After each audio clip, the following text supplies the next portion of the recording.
नमस्ते, बाम्बूसर Hindi classes app में आपका स्वागत है। आज हम जो चर्चा कर रहे हैं, वो व्याख्याता हिंदी के पेपर की कर रहे हैं। देखिए, मैं आप लोगों को एक बात कहना चाहता हूँ कि व्याख्याता हिंदी का पेपर क्लियर करना रीट के पेपर से बहुत आसान है। जितनी एनर्जी, ताकत आप लोग रीट के पेपर में लगाते हो, उसकी अगर 50% लगा दो, तो हिंदी व्याख्याता का पेपर क्लियर हो सकता है। देखिए, हिंदी व्याख्याता के पेपर में आपको एक रणनीति बनानी चाहिए और वो रणनीति के मुताबिक आप काम कीजिए। देखिए, मैंने हजारों बच्चों का मार्गदर्शन किया। बहुत सारे बच्चे हिंदी व्याख्याता लेक्चरर लगे जिन्होंने कभी सोचा ही नहीं था कि इतनी बड़ी पोस्ट क्या मैं पहले अटेम्प्ट में हासिल कर सकता हूँ क्या? बिल्कुल कर सकते हो। देखिए, इसमें सबसे बड़ी रणनीति क्या है? और आपको कुछ चीजें ऐसी होती हैं, आपको पता भी नहीं लगता है कि हमारे साथ क्या हो गया, हमारा चयन क्यों नहीं हुआ। क्योंकि हिंदी व्याख्याता का मैं आप लोगों के सामने जिक्र कर रहा हूँ। हिंदी व्याख्याता में सबसे पहले आप लोग क्या काम करो, आप अपने पाठ्यक्रम का अवलोकन करो। हिंदी व्याख्याता में आपको मोटे रूप से क्या-क्या पढ़ना है? सबसे पहले हम लोगों को पढ़नी होती है व्याकरण। ठीक है? व्याकरण। इसमें क्या होता है कि मैंने ये देखा है कि एकेडमी में लोग पढ़ाते हैं, छोटी-छोटी बातों के बहुत सारे नियम बना देते हैं। जैसे मैंने एक लिंगवचन का टॉपिक देखा, किसी ने 90 नियम बना रखे हैं, 60 बना रखे हैं, 95 बना रखे हैं। मुझे एक बात बताओ, अगर हम लोग एक टॉपिक के 90 नियम पढ़ेंगे, तो हमें करीब-करीब 160 और 70 टॉपिक पढ़ने हैं, तो कितने हज़ारों नियम हो जाएँगे। ऐसे नहीं पढ़ी जाती हिंदी। जैसे मैं आपको एक सिंपल बात बताता हूँ। एक क्वेश्चन आता है, निम्नलिखित में कौन सा पुल्लिंग है और कौन सा स्त्रीलिंग है? किताब वालों ने 60 नियम लिख रखे हैं। आपको 60 की कहाँ जरूरत है? वहां ऑप्शन में 4 ही तो आएंगे। देखो, एक पेपर में आया था, एक तो आया था संतान शब्द, एक ऑप्शन में था वहां पे दूध शब्द, एक ऑप्शन में था वहां पे पानी शब्द और एक ऑप्शन में था दही। उसने क्वेश्चन ये पूछा कि इसमें कौन सा शब्द स्त्रीलिंग है। आप इसमें नियम पढ़ने की कहाँ आवश्यकता है? आप इसको तो सीधा वाक्य में रख के देखो। दही पिया, पानी पिया, दूध पिया, संतान बिगड़ी। ये स्त्रीलिंग इसकी क्रिया बोल रही है। ये स्त्रीलिंग है, बाकी पुल्लिंग। मतलब क्या है कि आपको सिंपल तरीके से चीजों को याद करना है। आप लोग सबसे पहले हिंदी में क्या चीज है हमारे सिलेबस में आपको चर्चा करनी चाहिए। आप किसी भी एकेडमी में पढ़ने जा रहे हो, आप लोगों को मेरा पहला आपको जो आपको एक राय है, एक सलाह है, वो ये है कि आप जो रजिस्टर आप एकेडमी में पढ़ने जा रहे हो, उस रजिस्टर के पहले 2 पेज में आप अपना सिलेबस लिखो, ताकि आपको भी रोज ध्यान रहे और जिसके पास गए उसको ये कहो कि ये 2 पेज में मेरा सिलेबस है, मुझे सारे टॉपिक चाहिए। इसमें क्या है, एक तो आपकी ये व्याकरण, दूसरा है साहित्य का इतिहास और तीसरा है काव्य शास्त्र और चौथा है, देखो, काव्य शास्त्र के बाद में चौथे नंबर पे आती है इसकी पुस्तकें और उसके बाद में शिक्षा मनो, ये आपका जो फर्स्ट ग्रेड का पेपर है। हाँ, ये मनोविज्ञान। अगर इसको यहाँ रखेंगे तो ठीक है, यहाँ नहीं रखेंगे तो ये फर्स्ट पेपर में चला जाएगा। लेकिन एक बार अपने यहाँ जिक्र कर लेते हैं, मनोविज्ञान यहाँ नहीं आएगा तो प्रथम पर प्रश्न पत्र में चला जाएगा, फिर 150 क्वेश्चन हिंदी के हो जाएंगे। समस्या क्या आती है कि आपके पास ये 4-5 यूनिट है। आप किसी भी एकेडमी में पढ़ने जाते हो, वो सबसे ज़्यादा जोर देता है इस इतिहास पे। आप 4 महीने किसी के पास कोचिंग करते हो, वो 3 महीने तो आपको साहित्य का इतिहास पढ़ाता रहेगा। 1 महीने में इन सारी चीज़ों को खत्म करके आपको भेज देता है। आप लोग मुझे एक बात बताओ, आपने पृथ्वी का सारा साहित्य इतिहास पढ़ लिया, तो क्वेश्चन कितने सही होंगे 150 में से? 40 हो जाएंगे, 45 हो जाएंगे, यानी 50 प्रश्न आए तो 50 के 50 ही आपने सही कर दिए, तो चयन हो जाएगा। चयन करवाने के लिए हमें इन पांचों यूनिट की बराबर जरूरत पड़ती है। अब अकेडमियों में क्या होते हैं कि उन लोगों के पास है कि ले दे के साहित्य इतिहास है, उसके ऊपर वो रट्टा मार के बैठा हुआ है। बच्ची मेरे पास पढ़ने आई, एक मार्गदर्शन लेने आई हिंदी का कि गुरुजी, हमारे फलाना जो सर है उस शहर में पढ़ाते हैं, बड़ा जबरदस्त पढ़ाते हैं। मैंने कहा पढ़ाते होंगे भैया, सर तो अच्छे ही पढ़ाते हैं। कहा ना गुरुजी बहुत अच्छा पढ़ाते हैं, ना गुरुजी बहुत अच्छा पढ़ाते हैं। मैंने कहा गुड़िया तेरा रजिस्टर लेके आ जो वहां तू पढ़ के आई है। तो मैंने क्या देखा उस बच्ची के रजिस्टर में एक भाषा का टॉपिक करवा रखा था और उसके अंदर उसने कोई 55-56 पेज बना रखे थे। और उसमें मैंने कहा कितने दिन पढ़ाया ये टॉपिक? बोला जी ये 25 दिन से यही पढ़ा रहा है। तो मैंने कहा बेटा इसमें कितने नंबर का पोर्शन आएगा? कि बोले जी ये मुझे पता नहीं है। और बच्चे को ये पता नहीं है कि मेरे कौन सा टॉपिक है। मैंने कहा इसमें एक प्रश्न आएगा और वो प्रश्न 5 वी भाषा और 18 बोलियों में से आता है। तो 25 दिनों से एक 2 नंबर का प्रश्न पढ़ रही है। 150 क्वेश्चन पूरा करते करते तुझे कितने दिन लगेंगे?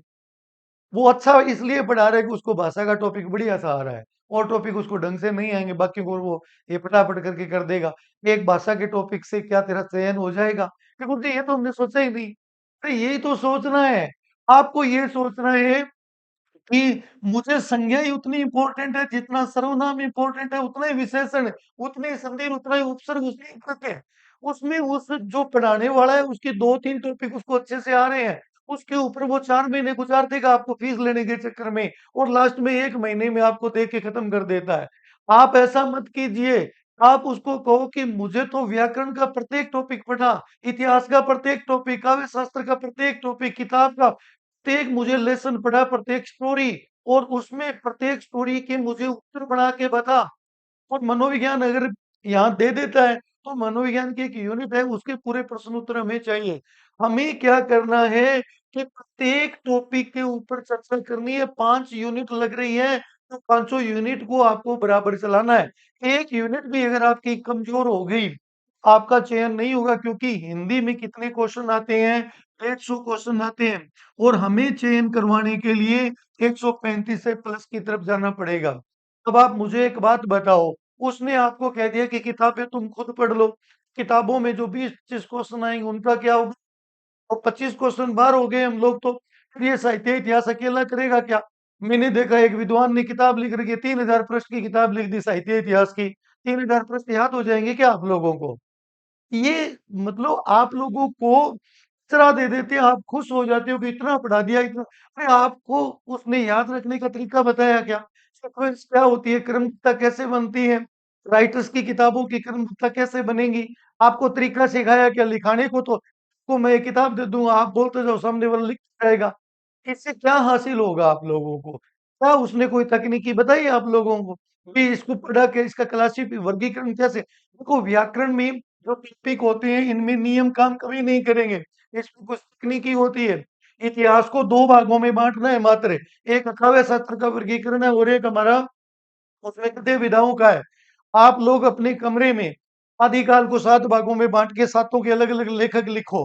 दूसरे चार्ट के ऊपर आप लोग क्या काम करो, भक्ति काल को राम काव्य के कवि एक साइड में लिखो, कृष्ण के एक साइड में, रीतिकाल के आपके सॉरी सूफी काव्य का एक साइड में, संतों के एक साइड में। फिर रीतिकाल को 3 भागों में बांट के उनके राइटर लिखिए, और कौन से राइटर ने कितने कितने ग्रंथ लिख रखे हैं उनको क्रमबद्ध रूप से लिखो।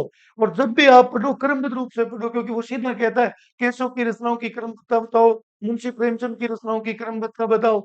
लिखाने को 3000 पृष्ठ तो हर एक कोई लिखा देगा आप लोगों को। आप ज्यादा मत पढ़ो, आप जितना पढ़ा है उसको सिस्टम से पढ़िएगा। काव्य शास्त्र जो है सिंपल होता है, इसके अंतर्गत वो बड़ी बड़ी संस्कृत का कचरा आपको पकड़ा देता है, वो नहीं आता है, सिंपल बातें आती है इसमें। और इसके बाद पुस्तकें किताबों में या तो कोई टच ही नहीं करता है, एकेडमी वाला कहता है कि कहानी क्या सुनाऊं। हमें तो प्रत्येक कहानी का पात्र, किस पात्र ने क्या बोला था, उस पात्र की महत्वपूर्ण पंक्ति क्या है, वो लिख के दे मेरे को। अब आप लोग आना वहां पे मनोविज्ञान का। अभी इसके अंदर ना करेगा तो वो फर्स्ट पेपर में कर देगा, लेकिन आपकी ये 4 यूनिट मजबूत होगी तो हिंदी में आपका चयन हो जाएगा। मैं बात करता हूँ पाठ्यक्रम की। पहला खंड आता है उच्च माध्यमिक स्तर, इसमें संधि, समास, उपसर्ग और प्रत्यय। अब जो संधि है, आप देखिए विसर्ग संधि के 30 एक नियम बना रखे, मैं आपको मात्र 3 नियम बताऊंगा, और आप विसर्ग संधि का कोई शब्द ले आना, अगर आपका उत्तर सही नहीं आए तो मुझे कहना। स्वर संधि के बिल्कुल कुछ ही नहीं है, थोड़ा सा इसके एक फॉर्मेट होता है, यानी कुछ शब्दावलियों का ज्ञान रखना पड़ता है। उसके बाद स्वर संधि आपको एक टिप्स में याद होगी। समास में एक तकनीकी होती है, मात्र 3-3 बातें ध्यान रखनी होती है, 3 आउटर लाइनें होती हैं। आपको उन पे ध्यान रखिए, उदाहरण से कोई आ जाए कोई डर नहीं रहेगा। संधि जिस दिन ढंग से आ गई, उपसर्ग आ जाएगा, प्रत्यय। प्रत्यय आप लोगों को जो कराते हैं ना, वो संस्कृत वाला माल चेप रहे हैं सारे के सारे। हिंदी में उतने नियम ही नहीं है, हिंदी में तो 3 ही नियम है प्रत्यय के सारे के सारे। उन 3 नियम से बाहर कभी क्वेश्चन नहीं आता है। आप आप पूरा पेपर पढ़ लेना, जितने आज तक हुए हैं, उन 3 नियमों से बाहर कभी क्वेश्चन नहीं आया है। वो संस्कृत वाला जो माल है, वो हिंदी में लेबल लगा के चेप देते हैं। तो आप लोग इतनी ज़रूरत नहीं है। इसका सिर्फ़ हिंदी में प्रतियों के प्रकार होते हैं, उसके 3 फ़ॉर्मूले हैं, वो पढ़ लीजिए, उसके बाद कभी कोई क्वेश्चन आया ही नहीं है। ये जो आपकी वोकैब्युलरी है, इसको कैसे ध्यान रखना है? आप क्या काम करो, कोई एक वोकैब्युलरी की किताब ले लो भले ही। आप इसको इस प्रकार पढ़ोगे, आज आप पर्यायवाची शब्द पढ़िए, कल आप विलोम पढ़ो, परसों आप शब्दयुग्म, उससे अनेकार्थी, फिर वाक्यांश के लिए एक शब्द। अखबार की तरह पढ़ना है, कोई चीज़ याद नहीं करनी। फिर आप वापिस पर्यायवाची, फिर विलोम, अखबार की तरह एक-एक दिन, 1-1 घंटा सिर्फ़ आँखों के आगे गुज़ारना है। इसको 1 महीने प्रैक्टिस कर लेना, आप लोग बिल्कुल आप लोगों की एकदम वोकैब्युलरी टिप्स पे आ जाएगी। शब्दों की शुद्धिकरण जो है, शब्दों में वैसे तो ये संधि से बन जाएगा, लेकिन फिर भी शब्दों की शुद्धिकरण के 7-8 एक नियम होते हैं। जैसे एग्जाम्पल के रूप में मैं आपको बताता हूँ कि किसी शब्द में या, यह और ता प्रत्यय एक साथ नहीं लगता। आप लोगों को सौंदर्यता शब्द उसने लिख के दिया, तो आप इसको गलत कीजिए, क्योंकि यह और ता प्रत्यय एक साथ कभी आता ही नहीं है। तो 7-8 इसके नियम है, वो आप ध्यान रख लो, उनमें से क्वेश्चन आता है हमेशा। और ऐसे ही विलोम शब्द की आपने बात की, अब विलोम शब्द में आप देखना, जब भी विलोम शब्द आए वो एक नियम से आता है। वो नियम ये है, मैं आपको एक नियम बता देता हूँ, आप चेक करना, और जितने आज तक पेपर हुए हैं आप उस चेक करना, उस नियम से क्वेश्चन आया है हमेशा। जो शब्द हिंदी में स्वर से प्रारंभ होता है ना, उसके आगे आप लोग उसका विलोम शब्द अनुपसर्ग से बनाना, जो भी स्वर से प्रारंभ होता है। जैसे मान लो अगर मैं आपको कहूँ ये ईश्वर है, आप इसका विलोम लिखो तो इसके आगे अन जोड़ देना, तो ये शब्द क्या बन जाएगा? अनीश्वर बन जाएगा। और जो शब्द व्यंजन से प्रारंभ होता है, जैसे मान लो कारण है, मैं आपको कहूँ इसका विलोम लगाओ तो आप इसके आगे ए लगा दो, ये शब्द बन जाएगा अकारण। यानी विलोम शब्द के आगे ए लगाना है, स्वर वाले के आगे आप अन लगाओगे। ठीक है? ये विलोम शब्द मोस्टली देखो, सेकंड ग्रेड लास्ट ईयर ही क्वेश्चन आया था कि इक्सित का विलोम शब्द बताइए। आपको इसका शाब्दिक अर्थ ही पता नहीं है तो कैसे बताओगे? आप इसके आगे अनुपसर्ग जोड़ दो। अनुपसर्ग जुड़ते ही ये क्या बन जाएगा? निक्षिप्त बन जाएगा। ये सिंपल चीज़ें होती हैं। ये बिल्कुल मेरी ऐप के ऊपर ऐसे फ़ॉर्मूले मैंने सारे बता रखे हैं। जो आप लोगों के रात के पर्यायवाची है, उसके पीछे चर लगा दो, राक्षस बन जाएगा। कर लगा दो, उसके पीछे चंद्रमा बन जाता है। भूमि के जितने पर्यायवाची, उसके पीछे स्वामी लगा दो, राजा बन जाएगा। है ना? पति लगा दो, राजा बन जाएगा। और उसके आगे देवता का पर्यायवाची जोड़ दो, ब्राह्मण बन जाएगा। मतलब क्या है, ये सिंपल तरीके होते हैं, नियम नहीं पढ़ने हैं। ये देखो, ये आप लोगों के वाक्य शुद्धि है। वाक्य शुद्धि में पहले आपको संज्ञा, सर्वनाम, विशेषण, क्रिया और क्रिया विशेषण आए, और उसके बाद में अगर आपको ये चीज़ आ जाती है तो आजकल क्वेश्चन आता है, संज्ञा संबंधी अशुद्धि बताइए, सर्वनाम संबंधी, विशेषण संबंधी, क्रिया संबंधी, इस टाइप के प्रश्न आ रहे हैं। ऐसे प्रश्न नहीं आ रहे कि कौन सा वाक्य शुद्ध है, कौन सा अशुद्ध है। इसमें भी नियम होते हैं।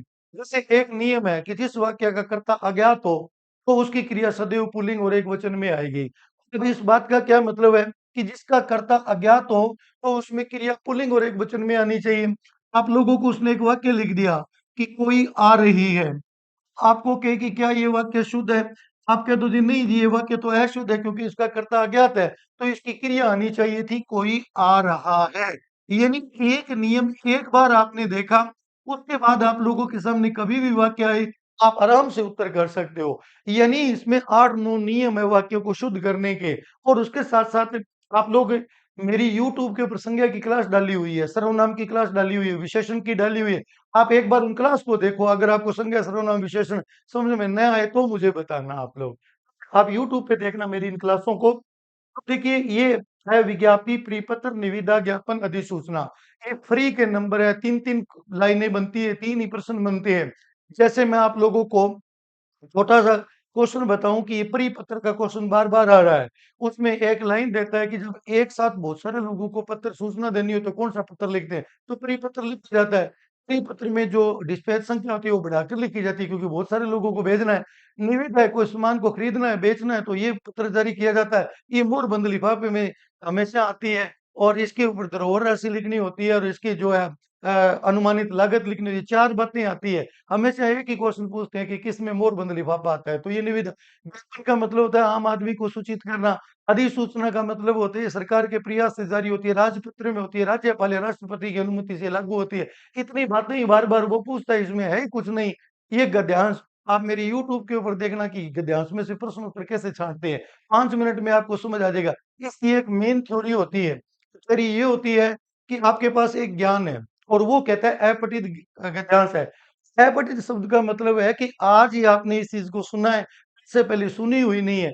अब आप क्या करते हो, आप अपना जो सामान्य ज्ञान है ना, उसको इसमें इस्तेमाल कर देते हो, इसलिए वो आपका प्रश्न गलत हो जाता है, क्योंकि उसके सारे ऑप्शन सही है, लेकिन एक ऑप्शन उस गद्यांश से संबंधित है, 3 ऑप्शन उस गद्यांश से संबंधित नहीं है। जैसे मैं आपको एक एग्ज़ाम्पल बताता हूँ, सेकंड ग्रेड हिंदी के पेपर में एक क्वेश्चन आया था, आप गौर से सुनना, आपको अक्ल आ जाएगी। उसमें सुमित्रानंद पंत का एक पाठ था और उस पाठ में उसने ये कहा था कि मैं एक बार गंगा के किनारे गया, तो मैंने वहाँ क्या देखा, वहाँ बहुत सारे बगुले बैठे थे और वो अपने पंजे की कंघी से अपनी कलंगी संवार रहे थे। ठीक है? क्वेश्चन दिया कि गंगा के किनारे कलंगी कौन सवार रहे थे? आपका सामान्य ज्ञान तो ये कहता है कि कलंगी तो मुर्गे की होती है, बगुले की तो होती नहीं है। तो उसने पहला ऑप्शन दिया मुर्गा और दूसरा ऑप्शन दिया बगुला। अब आपका ज्ञान तो मुर्गा कह रहा है, लेकिन वो अभ्यास जो है मुर्ग आपका ये बगुला कह रहा है, तो आपको बगुला उत्तर करना पड़ेगा।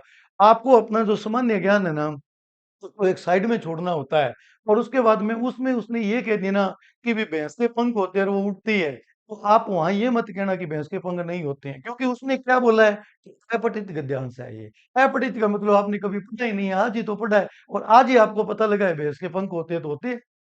इसमें ये चीज़ होती है और इस बात को लेके मैंने एक्सप्लेन किया हुआ है यूट्यूब के ऊपर, आप लोग देख सकते हो। इसके बाद इसका जो अगला जो खंड है, उसकी चर्चा करते हैं अपनी। अ, इसमें जनसंचार के प्रमुख माध्यम है। कुछ नहीं है, प्रिंट माध्यम, इलेक्ट्रॉनिक माध्यम, 4 प्रकार के माध्यम है इसमें। प्रिंट, इलेक्ट्रॉनिक और एक आप लोगों का जो तीसरा आ जाएगा वो मल्टीमीडिया है और एक इसका इंटरनेट आ जाएगा। इसमें क्या होता है कि ये पत्रकारों के कितने प्रकार होते हैं, ककार किसको कहते हैं, उल्टा पिरामिड शैली क्या है, 4-5 एक पत्रकारिताओं के प्रकार होता है, संपादकीय क्या होता है, स्तंभ लेखन क्या होता है, इसमें 3-3 लाइनें बनती है। आप लोग मेरी ऐप पर देखोगे, आपको सीधा समझ में आ जाएगा। कविता, कहानी, एक नाटक का इसमें क्वेश्चन आ जाते हैं, वार्ता रिपोर्ट दर्ज करता है। कविता के 6 तत्व है, अभी इसकी प्रतिभा, बिंब, छंद, इसको तुक की वो तत्वों के बारे में जानकारी करनी है। कहानी के भी 6 है, कथानक है, आपका पात्र है, संवाद है, द्वंद्व है, इसका चरमोत्कर्ष है, उसमें इसका प्राण तत्व कौन-सा होता है, कौन इसको प्रामाणिकता प्रदान करता है, इसमें पात्र कितने प्रकार के होते हैं, ये क्वेश्चन आने होते हैं। ये सिंपल सी बात है। रिपोर्टाज डायरी जो लेखन वार्ता जो है, इसमें 2-2 मिनट का काम है। ये सिंपल है, एक बार पढ़ने मात्र से आ जाता है। शब्द शक्ति, अभिधा, लक्षणा और व्यंजना आती है आप लोगों के। अभिधा शब्द शक्ति को 3 भागों में आप बाँट लेते हो कि रूढ़ि, यौगिक और योग रूढ़ि। जैसे आप लोग शब्दों के प्रकार भी पढ़ते हो, सेम वही डिटो है। ये जो आप लोगों के हैं, रूढ़ि और प्रयोजनवती लक्षण है। प्रयोजनवती को आगे 2-2 भागों में बाँट के मात्र 2-2 उपविभाजन पढ़ना है। इसको शाब्दी और आर्थी में बाँट के 2-2 इसके उपविभाजन पढ़ने, ज़्यादा इसके नहीं पढ़ने। यमल अलंकार उसको कहते हैं, एक शब्द 2 बार आ जाए, दोनों बार अलग अर्थ दे। श्लेष उसको कहते हैं, शब्द एक ही बार आए, अनेक अर्थ दे। और उसके बाद में अ, जो उपमा अलंकार है, इसमें तुलना की जाती है, इसमें उपमेय और उपमान को इकट्ठा करेंगे। इसमें जो है आप लोग कल्पना करते हो उत्प्रेक्षा में। संदेह अलंकार, भ्रांतिमान अलंकार बिल्कुल एक जैसा होता है, लेकिन थोड़ा-सा अंतर है। दोनों में भ्रम होगा। आपने भ्रांति होने के बाद अगर क्रिया कर दी तो भ्रांतिमान अलंकार बन जाएगा, क्रिया नहीं की तो संदेह अलंकार बन जाएगा। जैसे आपने एक रस्सी को साँप समझ लिया, अगर आपने लाठी मार दी तो भ्रांतिमान बन गया, लाठी नहीं मारोगे तो संदेह अलंकार है। इतनी कहानी है इसमें और कुछ नहीं है। दृष्टांत और उदाहरण अलंकार ये दोनों भी एक जैसे होते हैं, लेकिन आप लोगों का जो दृष्टांत अलंकार है ना, उसमें वाचक शब्द प्रयोग करेगा वो और उदाहरण में कभी नहीं करता है। तो इतनी इसमें अंतर है, इस अंतर को लेके करोगे उसके बाद एक बात कह के उदाहरण के रूप में दूसरी बात आपको कहनी है। इतनी कहानी होती है इसमें और कुछ नहीं आता। काव्य गुण है आपके माधुर्य, ओज और प्रसाद। इन प्रसाद गुण में सीधी कोई धार्मिक और ज्ञान की सी बात आती है, वो प्रसाद गुण होता है।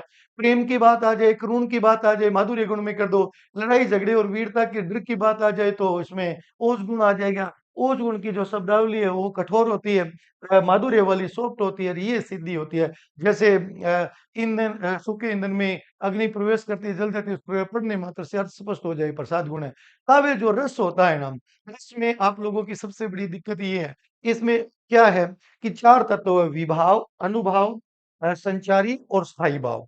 इसमें मोटा जो है विभाव की बात करें तो 2 भाग आएँगे, आश्रय और आलम्बन। जिसमें देह के रस उत्पन्न होता है वो आलम्बन है, जिसमें रस उत्पन्न हो गया, वो आश्रय है। इसमें मोटी बात आती है आपके अनुभव की, उसको 4 भागों में बाँटते हैं। पहला होता है कायिक अनुभव। कायिक अनुभव में आपके शरीर पर नियंत्रण होता है। दूसरा होता है सात्विक, जिसमें शरीर पर नियंत्रण नहीं होता। जैसे पसीना आना आपके नियंत्रण में नहीं है, वो सात्विक है। ताली बजाना आपके नियंत्रण में एकाएक में आ जाएगा। एक होता है इसमें वाचिक, वाचिक में आप बोल के कटाक्ष करके जो बात प्रकट करोगे, वो क्या कहलाती है? आपकी वाचिक में आती है। आर्य में कृत्रिम वेशभूषा बनाते हैं, जैसे विधवाओं का सफ़ेद वस्त्र पहनना, तो वो आर्य के अंतर्गत चला जाता है। और इसमें कुछ भी नहीं है, सिंपल सी है, 11 प्रकार के रस है, 11 प्रकार के भाव है, वो पढ़ने मात्र से समझ आ जाता है इसमें। इसके बाद आता है साहित्य इतिहास लेखन की परंपरा, यानी इसके अंतर्गत हम गारसा दत्तांशी से शुरू करके 10 लोगों का तो काल विभाजन कर लो और 20 एक लोगों के साहित्य इतिहास के ग्रंथों के नाम याद कर लो, उससे बाहर कभी क्वेश्चन नहीं आता है। उसके बाद आप लोग जो आपका ये जो आदिकाल है, आदिकाल को 7 भागों में बाँट लो। सिद्ध, नाथ, जैन, रासो, एक विद्यापति, एक अमीर खुसरो, एक लौकिक साहित्य। सिद्धों में कौन आएँगे, नाथों में कौन आएँगे, जैनों में कौन आएँगे, रासों में कौन आएँगे। रासों में मात्र 6-7 तो ग्रंथ है और तो है ही नहीं उपलब्ध। 6-7 में किसके नायक कौन था, नायिका कौन थी, इतनी तो बात है, इसमें मोटी लंबी चौड़ी कहानी नहीं। उसके बाद आप लोगों का भक्ति काल है। सबसे पहले हम इसको सगुण निर्गुण में बाँटेंगे, फिर राम काव्य। हम लोग एक लिस्ट बना लेंगे राम काव्य में कौन-कौन है। एक तो तुलसीदास, एक रामानंद है, एक नाभादास है, 2-3 एक छोटे-मोटे और एक ईश्वरदास है। एक और आते हैं, उसमें कोई ज़्यादा बड़े है ही नहीं। उन्होंने 5-5 4-4 ग्रंथ लिख रहे हैं। तुलसीदास जी के 12 ग्रंथ हैं। 12 ग्रंथों में हमें ये देखना है, उसमें 5 में ब्रज भाषा का प्रयोग कर रखा है, 7 में अवधी का कर रखा है और उसमें इतने-इतने छंदों का, इतनी चीज़ उसमें आज कलंदर से पूछ रहे हैं, तो तुलसीदास कंप्लीट हो जाएगा। उसके बाद ऐसे ही कृष्ण काव्य है। कृष्ण काव्य में 8 तो अष्टसखा हो जाएँगे। एक मीरा, एक रसखान, एक दुर्योधन है। 11 तो लोग हैं इसमें, ठीक है? उन्होंने कोई ज़्यादा नहीं लिख रखा है। तो 3 वो है, एक वल्लभाचार्य, एक उसका बेटा विठलनाथ, एक उसका बेटा गोकुलनाथ, 3 लोग वो है, यानी 8 वो हो गए, 3 ये हो गए, 11 और 3 वो, 14 लोगों का आप लोगों को ध्यान में रखना है। सूफ़ी में मेन तो मलिक मोहम्मद जायसी है। इसके अलावा मुल्ला दाऊद है, मंजन है या जान कवि है, इन्होंने कोई थोड़ा बहुत लिख रखा है, कोई ज़्यादा इसमें मोटी कहानी नहीं है। और सूफ़ी कवि की 12-13 एक विशेषताएँ हैं अभी इन ग्रंथों के अंतर्गत ये बात थी। तो में हम लोग बात करें तो जो आपके दाऊद है, इधर अपने कबीर जी हैं, गुरु नानक देव जी है, रैदास है और एक अपने रजब जी है, 1-2 एक संत और है। इन्होंने क्या कुछ ज़्यादा कुछ नहीं लिख रखा है, इनकी बारे में विद्वानों की कोटेशन ही ज़्यादा काम आती है, उसके ऊपर चर्चा कर लेंगे अपने। उसके बाद रीतिकाल है, 3 भागों में सीधा बाँटो, भी ये कवि तो रीतिबद्ध में है, ये कवि रीति सिद्ध में है, ये कवि रीति मुक्त में है। तो रीतिबद्ध का जो कवि उसमें मेन मान लो मेन केशव, केशव ने 9 ग्रंथ लिख रखे हैं। 9 को आप सन सहित याद करना है क्योंकि केशव के ग्रंथ का हमेशा सन सहित ही पूछता है। चिंतामणि त्रिपाठी के 6-7 ग्रंथ आते हैं, ज़्यादा है नहीं। एक मतीराम, एक भूषण, एक भिखारीदास और एक हमारा जो है भूषण का मेनली अपने ज़्यादा तो नहीं 6 एक ग्रंथ इसके हैं। तो उसमें कौन-सा ग्रंथ उसका अलंकार का है, कौन-सा है नायिका भेद का है, इस तरह की कोई बात पूछ लेते हैं, कौन-सा शिवाजी पर लिखा हुआ है, कौन-सा उसके ऊपर लिखा हुआ है, तो उसके अंदर से एक छोटी-मोटी बातें आप लोगों से वो पूछता है। ठीक है?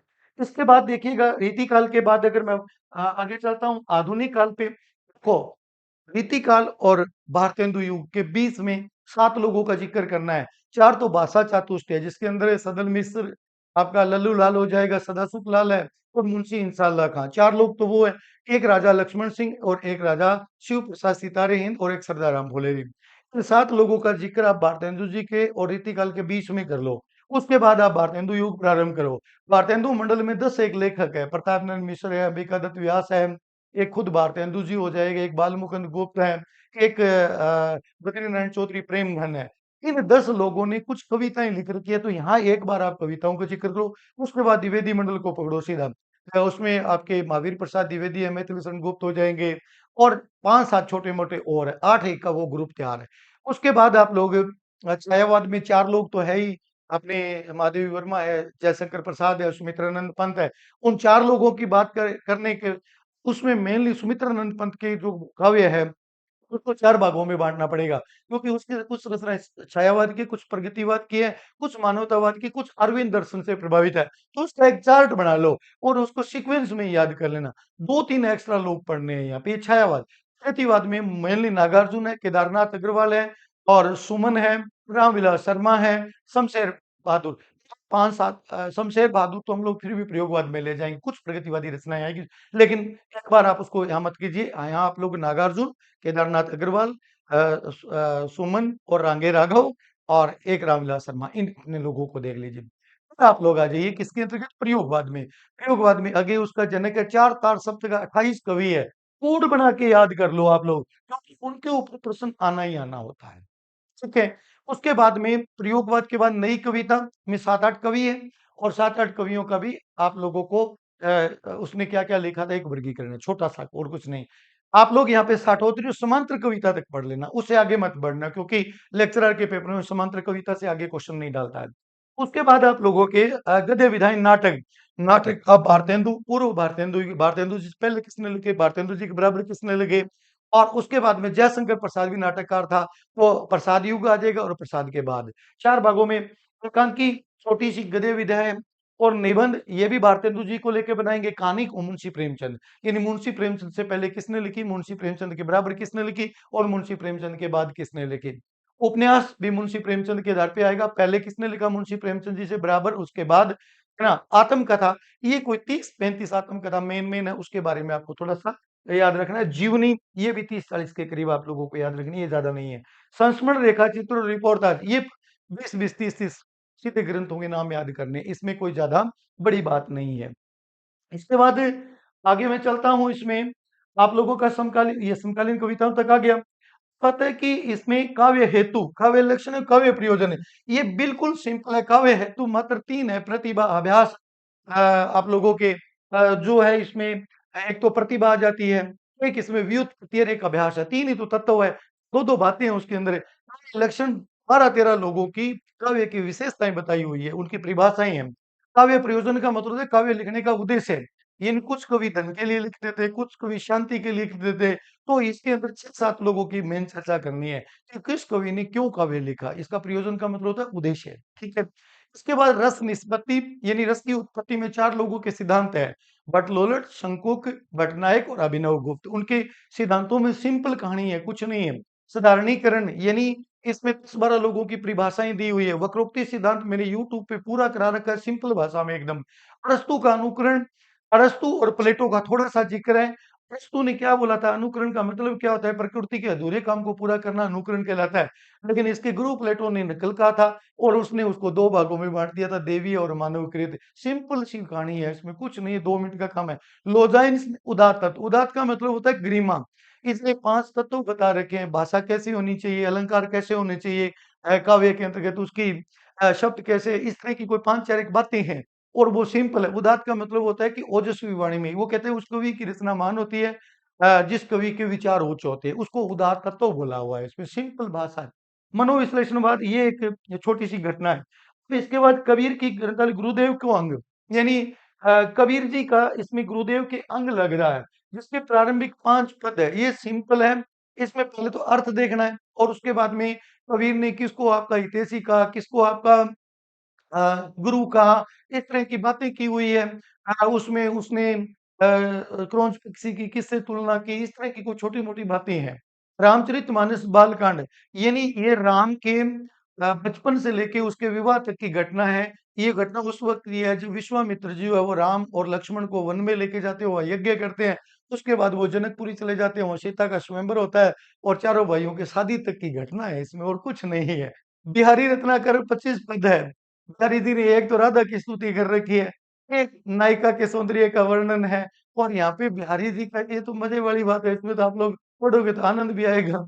साकेत, नवम सर्ग, उर्मिला का वीरा का वर्णन है इसमें।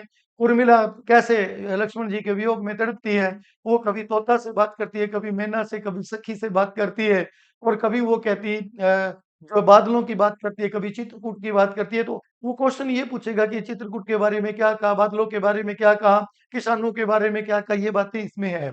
कविता क्या है? आचार्य शुक्ल ने कविता क्या है नाम का एक निबंध है, उसके 13 भागों में अलग-अलग भागों के अंदर अलग-अलग चीज़ की चर्चा की हुई है। सिंपल सिंपल थ्योरी है, ये कुछ भी नहीं है। शिरीष के फूल एक हजारी प्रसाद द्विवेदी का निबंध है। शिरीष की जिजीविषा की तुलना की है बहुत सारे लोगों के साथ। कभी राजा जनक से करता है, कभी महात्मा गांधी से, कभी सुमित्रानंद पंत से, कभी कबीर से करता है। तो वो इसकी इसके अंतर्गत है। कफन में 3 ही तो पात्र है, एक तो हल्कू है, एक उसकी पत्नी है और एक वो उसका जबरा नाम का कुत्ता है ना? एक लैला नाम का कोई कर्जदार आता है। उन 4 लोगों ने क्या काम किया था?